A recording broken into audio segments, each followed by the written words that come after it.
সুপ্রিয় দর্শক আসসালামু আলাইকুম। আজকের পর্বে আপনাদেরকে একটি ডিম দিয়ে চুলায় দারুণ মজার একটা কেক তৈরি করে দেখাবো। এই কেক তৈরির প্রসেস খুবই ইজি, যে কেউ খুব সহজে তৈরি করে নিতে পারবেন। একবার বাসায় তৈরি করে দেখবেন, পরিবারের ছোট থেকে বড় সবাই এটাকে অনেক বেশি পছন্দ করবে আর অনেক মজা করে খাবে। কেক তৈরি করার জন্য এখানে একটা বোল নিয়েছি। এখন এর মধ্যে নর্মাল তাপমাত্রায় থাকা একটা ডিম ভেঙে নিচ্ছে। এরপর এখানে চিনি বা তেল অ্যাড করা ছাড়াই ডিমটাকে খুব ভালো করে বিট করে একটা ফোম তৈরি করে নিব।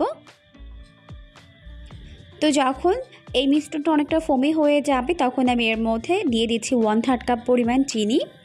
এখন এটাকে আবারও খুব ভালো করে বিট করে মিশিয়ে নিব। তো যখন চিনি খুব ভালোভাবে গলে মিশে যাবে ওই পর্যায়ে এর মধ্যে 1/3 কাপ পরিমাণ সয়াবিন তেল দিয়ে দিচ্ছি। এরপর সুন্দর একটা ফ্লেভারের জন্য দিয়ে দিচ্ছি খুবই সামান্য পরিমাণে ভ্যানিলা এসেন্স। এরপর আবারও খুব ভালো করে বিট করে মিশিয়ে নিচ্ছে। তো এখন মেশানো হয়ে গেছে আর আমাদের ডিমের ফোম কিন্তু রেডি। এখন আমি এর মধ্যে শুকনো উপকরণগুলোকে অ্যাড করে দিব, আর অবশ্যই চেলে দিতে হবে। তো এখানে একটা চালনির মধ্যে নিয়ে নিলাম 1/2 কাপ পরিমাণ ময়দা, 4 টেবিল চামচ পরিমাণ নিয়ে নিলাম গুঁড়া দুধ, আর সামান্য পরিমাণে লবণ, 1/2 টেবিল চামচ পরিমাণ দিয়ে দিলাম বেকিং পাউডার।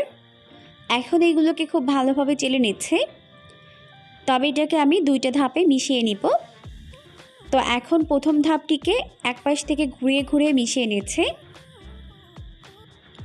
আর মেশানোর কাজটি খুবই আলতোভাবে করতে হবে। তো প্রথম ধাপে মেশানো হয়ে গেলে এখন আমি লাস্ট বারের মতো এখানে শুকনো উপকরণগুলোকে অ্যাড করে দিলাম। এখন এটাকেও ভালো করে মিশিয়ে নিচ্ছে। তো মেশাতে মেশাতে যদি মনে হয় ব্যাটারটা একটু বেশি ঘন, সেক্ষেত্রে এখানে 3 থেকে 4 টেবিল চামচ পরিমাণ লিকুইড দুধ দিয়ে দিবেন। এরপর ভালো করে মিশিয়ে নেবেন। আর আজকে যেহেতু আমি ফ্রুট কেক তৈরি করব, তাই এখানে কিছু টুটি ফুটি নিয়েছে। এখন এর মধ্যে 1/2 টেবিল চামচ পরিমাণ ময়দা দিয়ে দিলাম। এরপর টুটি ফুটিগুলোকে এখন আমি কেকের ব্যাটারের মধ্যে দিয়ে দিয়েছি। আর এই টুটি ফুটিগুলো আমার ঘরে তৈরি করা।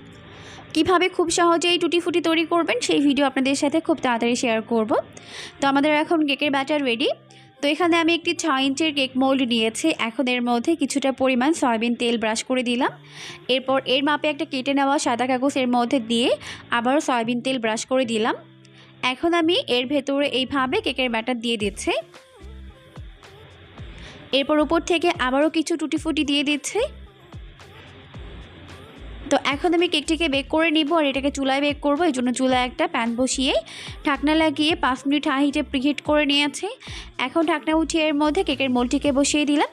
এরপর 20 থেকে 25 মিনিটের মতো এটাকে আমি বেক করে নিব। প্রথম 5 মিনিট হাই ফ্লেমে বেক করব, বাকি 15 বা 20 মিনিটের মতো এটাকে আমি মিডিয়াম আর লোয়ের মাঝামাঝি রেখে বেক করে নিব।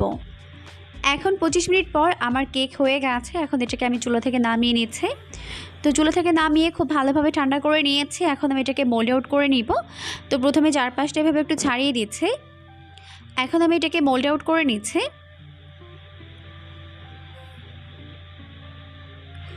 এখন উপর থেকে সাদা কাগজটিকে উঠিয়ে নিলাম। এরপর এখন এটাকে আমি স্লাইস করে নিচ্ছি।